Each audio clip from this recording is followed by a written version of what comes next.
चुनाव हुआ प्रधानमंत्री चुनने के लिए, रिजल्ट आने वाला, तो क्या लग रहा है कि दोबारा मोदी जी प्रधानमंत्री बनेंगे? ऐसा है, ऐसा है। हाँ, कैसा है? क्या वो कागज की नाव है? हाँ, भारतीय जनता पार्टी, हाँ, एनडीए, हाँ, वो कागज की नाव है और वो 4 तारीख को डूब जाएगी जो है। आप बोले एनडीए कागज की नाव है, इंडिया वाले सब बोले कि हमारा मोदी शेर है।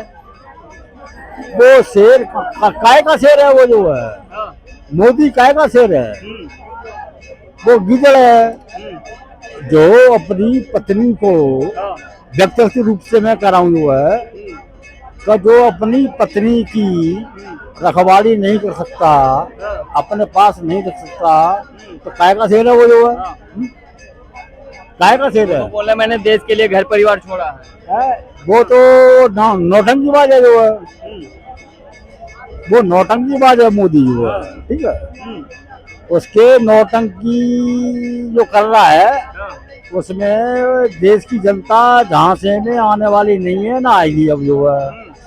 आने वाली 4 तारीख को, कल आज जा रहा है शाम को मान लो जो है कन्याकुमारी जो है, कभी जाता है वहाँ जो केदारनाथ, कभी जाता है बद्रीनाथ, प्रचार खत्म होने के बाद अब जा रहा है जो है कहाँ, कन्याकुमारी, स्वामी विवेकानंद के माँ करेगा आराधना, कहे महाराज मुझे बचाओ मुझे बचाओ। तो ऐसे लोगों का देश के ऊपर से, देश का इनके ऊपर से उठ गया विश्वास हुआ। क्या लग रहा है? मोदी सरकार आ रही है, दुनिया में कोई ताकत रोक नहीं सकती। नहीं, अब की बार सर बोल रहे हैं कि जब भारतीय जनता पार्टी यानी कि मोदी को वोट मिला है, यानी इलेक्शन हुआ है, उसके बाद में किसी धार्मिक जो जगह राम पर को गए। लाए हैं हम उनको लाएंगे। हाँ। दुनिया की कोई ताकत रोक नहीं सकती। मैं कह रहा हूँ, बोलिए। मैं कह रहा हूँ, विकास हुआ है। अरे सुनो, मैं कह रहा हूँ कि राम को लेके आए, कौन लेके आए? राम को लेके आए। मोदी जी। हाँ। ये बताओ कि रामचंद्र जी पहले पैदा हुए कि मोदी उससे पहले पैदा हुए हुआ? इन्हें पूछो। उनका जो बोलते हैं कि राम को लेके आए, गाना बना है, तो राम को लेके आए हैं, तो ये बताओ कि रामचंद्र जी मतलब जो कब पैदा हुए? चलिए जवाब दीजिए। अयोध्या का जितना विकास हुआ है, मंदिर बनाने में भाजपा का हाथ है, अयोध्या का आंदोलन किया, इतना अयोध्या का विकास हुआ है, इतना पहले कभी नहीं हुआ। अच्छा ये बताइए, अब उनके सवाल का जवाब दे दीजिए। वो बोले कि जब जब लोकसभा का चुनाव हुआ है तब मोदी किसी धार्मिक स्थान पे, कभी बद्रीनाथ, कभी केदारनाथ और स्वामी विवेकानंद जी के वहाँ पर जा रहे हैं आराधना करने। बहुत अच्छी बात है, जाते हैं, और ऐसा प्रधानमंत्री देश को चाहिए, देश को ऐसा प्रधानमंत्री चाहिए। उससे देश के जितने युवा है उनसे कुछ सीखें, जितनी वो मेहनत करते हैं उनसे कुछ सीखें। देश को ऐसा प्रधानमंत्री चाहिए जो सुबह 4 बजे उठे, योगा करे, दुनिया उनके आज हजारों देशों में योगा हो रहा है। ये पता चल जाएगा 4 तारीख को कौन भाड़े वाले हैं। अच्छा ये बताइए, 500 रुपए के भाड़े वाले लोग हैं। अच्छा ये बताइए, अगर देश के अंदर अभी लोकसभा का चुनाव होने वाला, मोदी जी ने, अमित शाह जी और योगी आदित्यनाथ ने बोला है कि अगर हमारी तीसरी बार सरकार बनती है तो जो पाकिस्तान में पीओके है वो हम कब्जा करेंगे। तो हमारे देश की जो विपक्ष की पार्टियां उनके साथ रहेगी या नहीं पीओके कब्जा करने में? ऐसा यहाँ पर देश का बात है। ऐसा है। हाँ, रही बात पीओके की, हाँ, ठीक, हाँ, जो चाइना ने जो कब्जा कर रखा है जमीन पे जो है, हाँ, उसको तो ये अभी तक लाई दी जो है, हाँ, ठीक, अभी तक ले पाएंगे।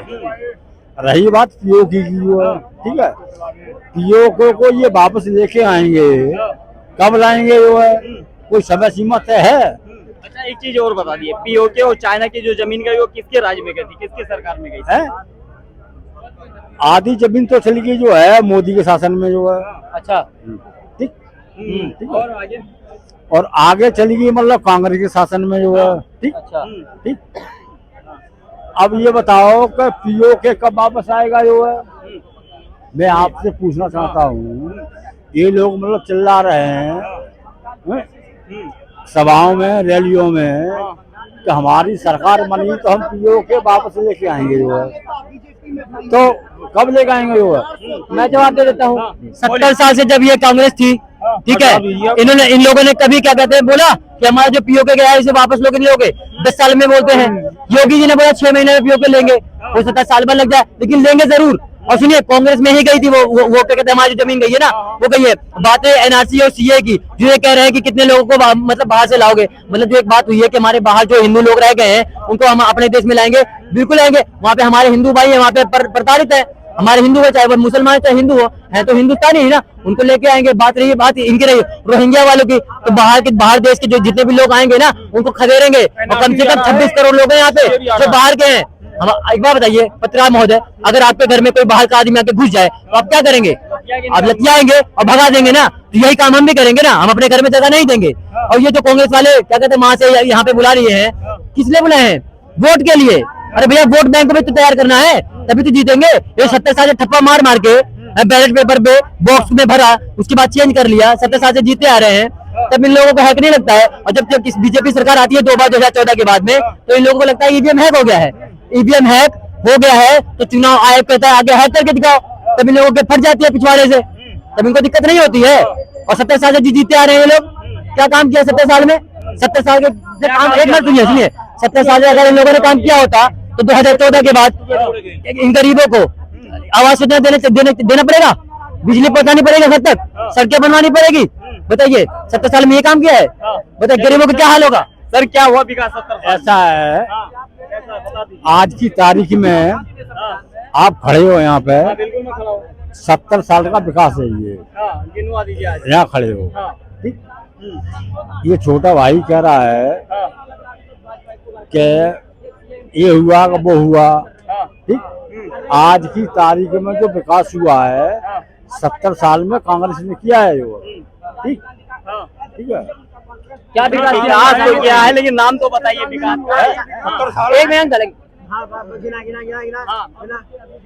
अरे मैं गिनाऊंगा ना।